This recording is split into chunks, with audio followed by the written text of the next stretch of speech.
Sculpture, only half carved and lifeless, still embedded in marble, I have not yet become. I remember he hit me, and it felt like a kiss, urgent chisel upon my lips. Well, I think the first time we worked together was in your early performance art piece at Camden Arts Centre. Yeah. When Mel had me singing 80s power ballads on a spiral staircase. It's kind of like a starting point for this project, really. I made a film of a sculpture struggling to escape from her block, who's been abandoned by her maker, and Gwyn played the block-bound sculpture, and she was... Yes, I was encased in plaster made to look like marble and painted head to toe in white body paint, with a a smoke machine, and a brass band. So again, yeah, it's just gone from strength to strength, our working relationship, and here we are. Do you always start with performance art history as a kind of context and then turn it into this kind of camp extravaganza of the West End meets 1980s pop star?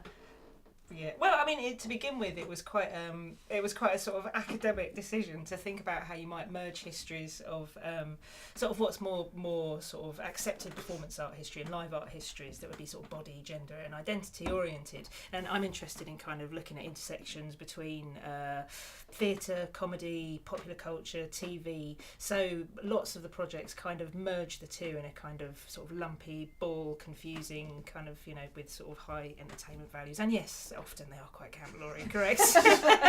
Yeah, that's just a sensibility that I have that I can't really seem to escape from. So yeah.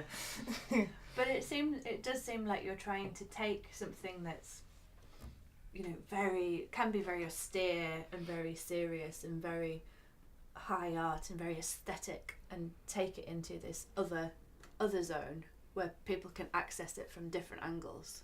Yeah, well, humour is kind of like a really useful tool, isn't it, for kind of introducing quite a lot of sort of heavyweight content. So actually, the basis of the practice is quite sort of seriously academic, and it is thinking about reframing those histories and kind of why they're sort of museologically and archivally curated as they are, and thinking about alternative ways of doing that. So it's kind of like a performative approach to art history and thinking about how you can kind of animate the different sections of it in different ways. So it's kind of like a weird form of essay writing, I sometimes see it as, but yes, and it's important from my point of view that things are very much kind of seen to be more sort of mainstream culture formats in the things that I do, because I think it marks as distinct the separateness from live art, which is often kind of performing an action, or certainly at a particular point. I know things are changing now, but when I began the project, or when I began thinking about working in this way, that was a sort of decision to make things very slick with fantastic performers who have real skill, and we rehearse things, we make costumes, and we light them beautifully, and so it feels completely different from a kind of like live art performance. That's very important to the work. So musicals seem like the obvious next step, really. I think just.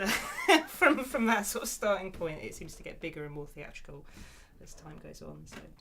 So how did you get interested in Henry Moore and Barbara Hepworth and their, at times, real relationship, but also at times fictionalised via your imagination and your assumption or guessing or investigating of how they might have related to each other? Well, again, it was sort of via the This Is Performance Art project. I developed a script for a conference they did on sculpture and performance, and just became kind of really interested in the research culture at the Henry Moore Institute, and met the archivists there and sort of saw some of their holdings. And again, this idea of animating archival holdings seemed like a really interesting approach to thinking about how those relationships could be kind of played out, and again, historically, Henry Moore being this giant myth of a man, I'm really attracted to these kind of like those mythologies that surround artists. And why is he the giant ambassador for modernism, and why is Barbara kind of like, to an extent, I suppose with the Hepworth Institute opening less so, but she's sort of like a slightly lesser figure, I think it would be fair to say, I don't know, or has been certainly, and thinking about why that might be by animating these archival holdings and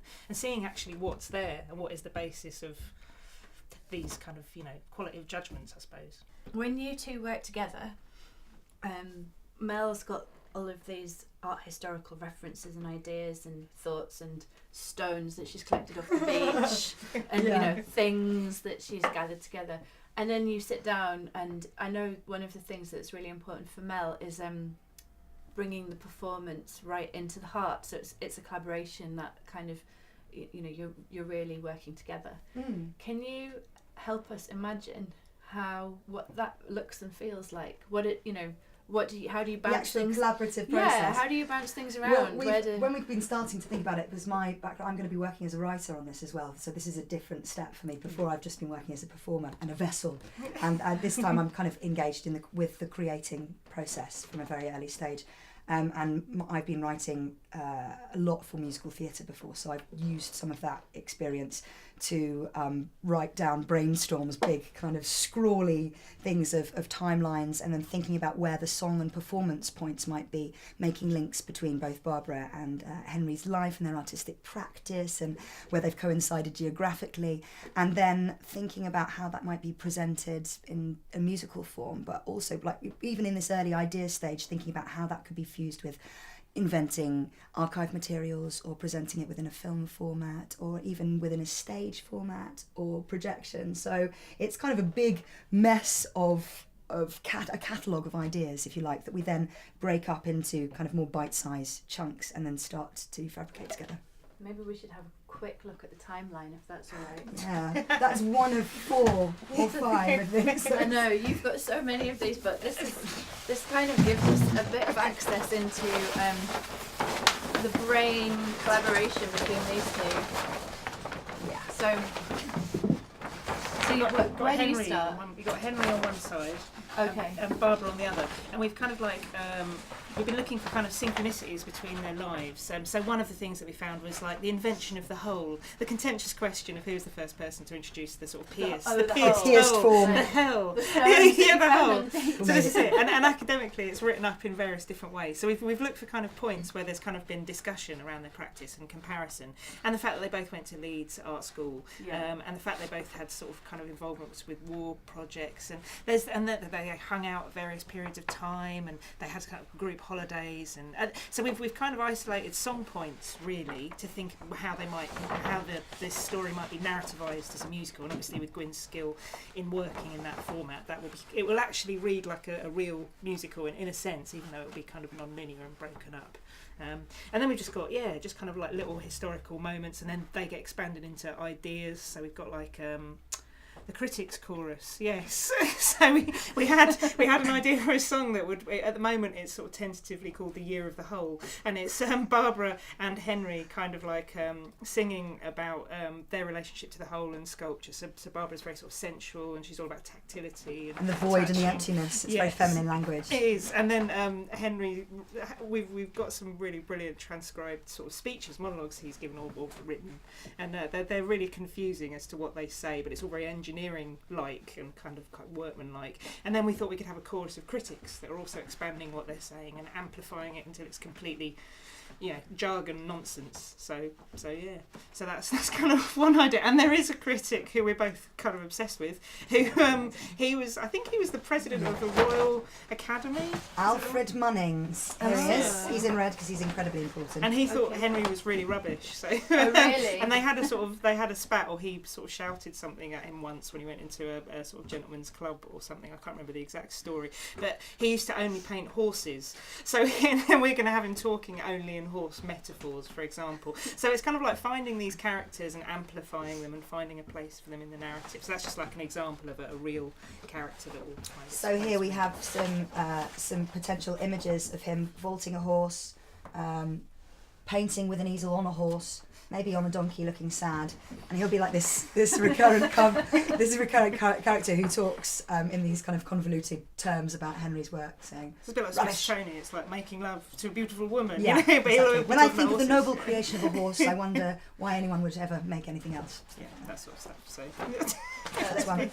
And that's how the musical format works so well, because you can harness these moments into these. So the songs are these kind of critical melting points where the two of them do come together, and there's something you want to bring right out to the surface in the songs. Yeah, I mean, we sort of imagine that those will be kind of embedded amongst these kind of like sort of big photographs that will be sort of staged production stills. So we might imagine the same material from lots of different angles via lots of different musical genres, and the palette for the musical will vary wildly. So it'll go from being Sondheimish to Andrew Lloyd Webber to kind of, you know, sort of theatre of cruelty type moments. There'll be kind of a whole sort of you know, collection of things. Bebop to 1960s Motown.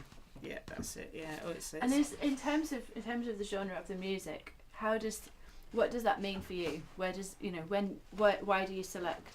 Okay, this has to be Motown, or this has to be Andrew Lloyd Webber. Well, for us, I think that it's always the content that dictates the form. So we're not just throwing in modern references just for the sake of it, or just to camp something up or over glamorise it.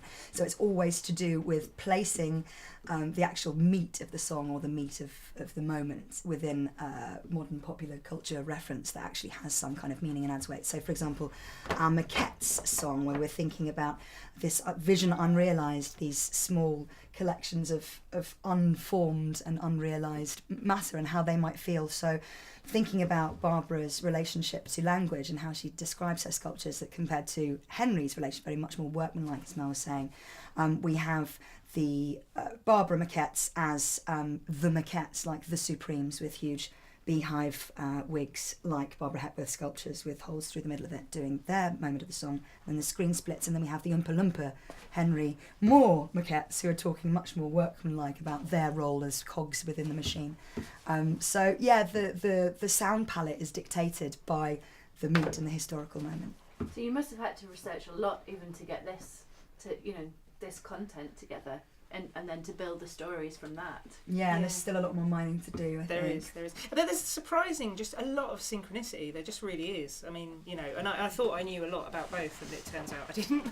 And there are just sort of big chunks of things that it sort of seemed to suggest itself fairly logically, actually, when we started to So you two actually have become the archivists. You've been spending time in archives, digging into things and reading stuff, and Yeah, and it's the same thing, that it can only ever be fragmentary, you know. So our researchers will present one particular view, obviously, and then that chimes with the whole performance art history thing. That, you know, quite often it's kind of singular photographs or anecdotes or moments or essays that were published about a particular thing that let us know what it was. And I think there's something that relates to that within making a kind of musical in this way, about animating archival material in a sense, because obviously you can only ever guess how it all adds up. Really, you can't ever know if things are true or not.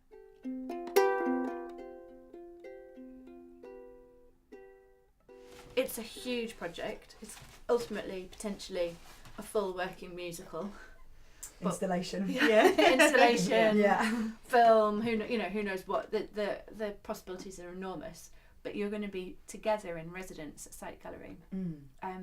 What can an audience expect to come and see and hear and experience with you two, with your ukuleles and your and your timelines and your bits of stone and books? Well, I think we're thinking about it. Again, this is kind of like quite important in the way that I've been working over the last few years. I want to try and apply a theatrical devising technique to making a big piece of live art, because that's essentially what this is. I still see it in those terms, I suppose. So that's kind of how we'll be approaching it for Sight Gallery. We'll be thinking about maybe making a film installation of one of the numbers, perhaps, and then filming that. We're thinking about maybe some sort of sharing live events where Gwyn and a small band might perform a number of the things we've been working on.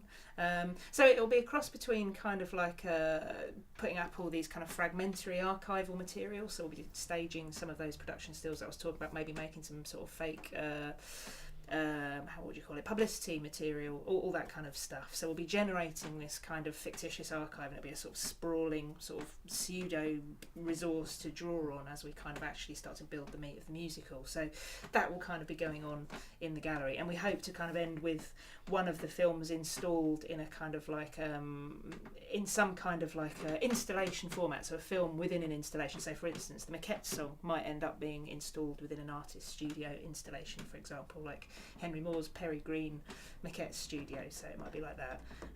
So that's where we hope to get to, really, and sharings, and and actually really genuinely working on it and songwriting in the gallery, which makes me laugh because I'm not a songwriter, but it's totally normal to Gwyn. But yeah, that'll be the plan. I think the nature of our collaboration as well is very, very cohesive in that we're making stuff and coming up with ideas within the same room. So it's not just me going off and writing a song and Mel going off and coming up with ideas for the physicality of the thing. So because the process is so integrated, I think it'd be really nice to share elements of the process with people as well, so they can they can see inside our sprawling, messy brains and how we come up with the ideas and start building the fragments together.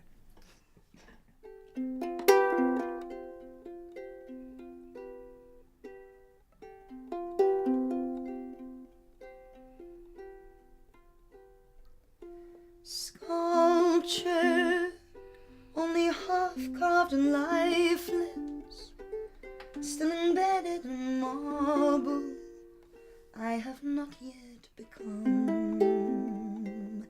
I remember he hit me and it felt like a kiss, urgent chisel on my lips. His hands, I am nothing without them, just a lot till he molds me, how I burn for release. In the old days the chisel dust collected